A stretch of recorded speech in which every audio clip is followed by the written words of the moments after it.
കണ്ണൂർ മട്ടന്നൂരിൽ വീട് കുത്തിത്തുറന്ന് സ്വർണവും പണവും അപഹരിച്ച പ്രതി അറസ്റ്റിലായി. പാലക്കാട് അലനല്ലൂർ സ്വദേശി നവാസാണ് പിടിയിലായത്.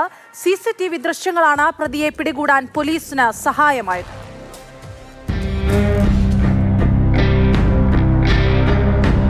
കവർച്ച നടന്ന മട്ടന്നൂർ തെരൂറിലെ നാരായണന്റെ വീട്ടിൽ നിന്നും 10 പവനും 10,000 രൂപയും നഷ്ടമായിരുന്നു. പാലക്കാട് അലനല്ലൂർ സ്വദേശി നവാസിനെ വയനാട് കാട്ടിക്കുളത്ത് നിന്നാണ് പിടികൂടിയത്. ഇക്കഴിഞ്ഞ ഡിസംബർ 22-ന് വീട് പൂട്ടി നാരായണൻ മകളുടെ ബംഗളൂരുവിലെ വീട്ടിൽ പോയതായിരുന്നു. ഡിസംബർ 28-ന് രാത്രിയിൽ തിരിച്ചെത്തിയപ്പോഴാണ് വീടിന്റെ മുൻവശത്തെ വാതിൽ കുത്തിപ്പൊളിച്ച് കവർച്ച നടത്തിയതായി കണ്ടത്. കവർച്ച നടത്തിയതിന്റെ തലേ ദിവസം അടഞ്ഞുകിടക്കുന്ന വീട് നിരീക്ഷിച്ചു.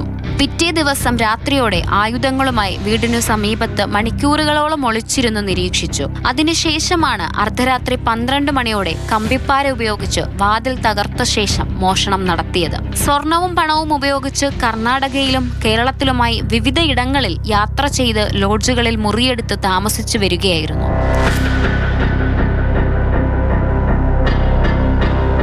മാതൃഭൂമി ന്യൂസ്, കണ്ണൂർ.